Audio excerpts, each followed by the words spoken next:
My name is David. I'm recording this video from Kenya, Kiambu County, and I want to introduce to you to my Nissan B15. I bought this car about 6 months ago from a public auction here in Kenya, and normally cars that are bought from the public auctions usually have a lot of challenges and problems because the parts have been vandalized. Most of the parts have been vandalized, and you have to sort of diagnose the problem and fix back the problems. Now, the reason I bought this car is as a project car. So, but basically there are many reasons people buy such cars for project, and one of the reasons is to restore the car with stock condition or to modify the car to look a bit much better.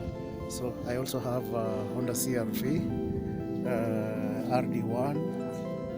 This is my Honda CR-V, and that's my toolbox. Currently what I was doing was to check fuses.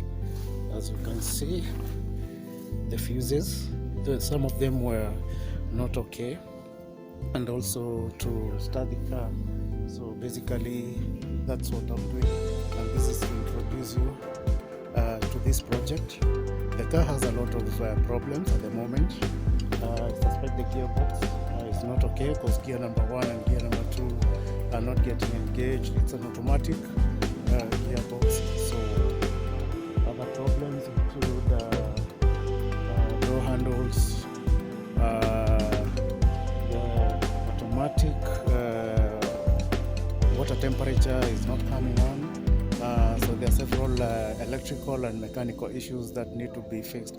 I've already fixed a lot of problems. The ECU that it came with had been vandalized as well, so I had to look for an ECU.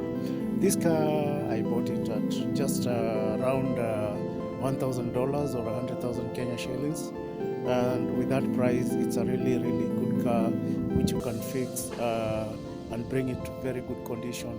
This is the Nissan B15 QG15 engine, 1.5 liter, and these are very dependable and reliable engines with very good fuel efficiency. The car itself is very comfortable. It needs a bit of work. The windscreen is broken, replacement of the windscreen.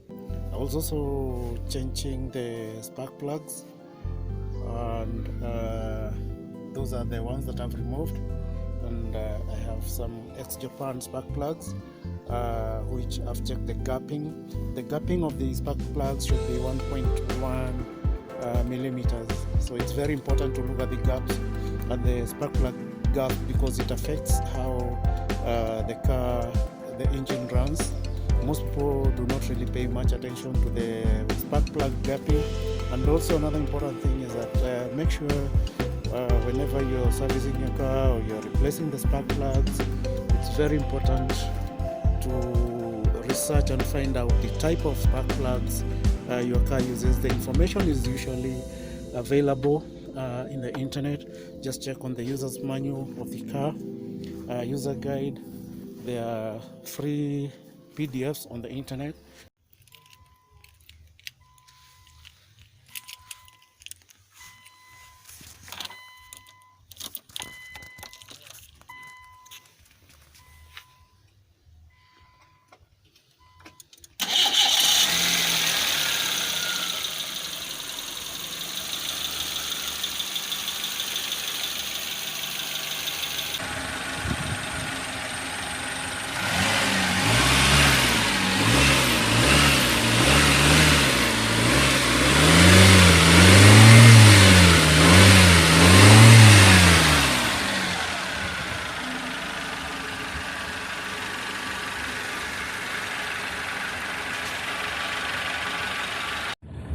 So basically the car moves, as you can see.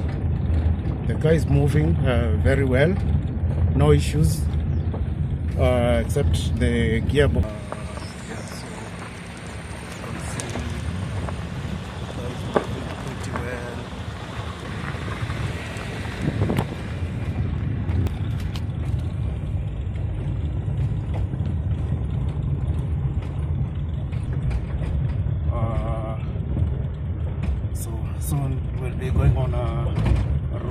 happy with this car very soon, maybe in 2 months time. That's my hope. Once I fix the gearbox, I get the windscreen fixed, I buy the insurance. Yeah, so back into the parking. So yeah, so that's the car for you.